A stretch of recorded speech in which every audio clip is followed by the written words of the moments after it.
Welcome to Tiny Tots Hub. Today we are learning about letter A. Let's write letter A together.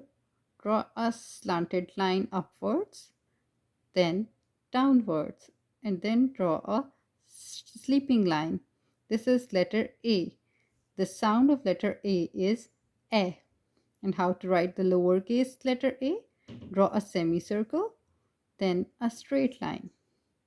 Draw a semicircle and then a straight line. Letter A.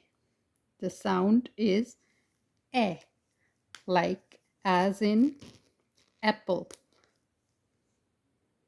A is for apple.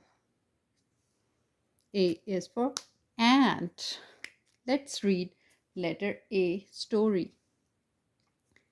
Emmy the ant has an apple. Emmy the ant has an apple. The apple is amazing. Emmy loves apples.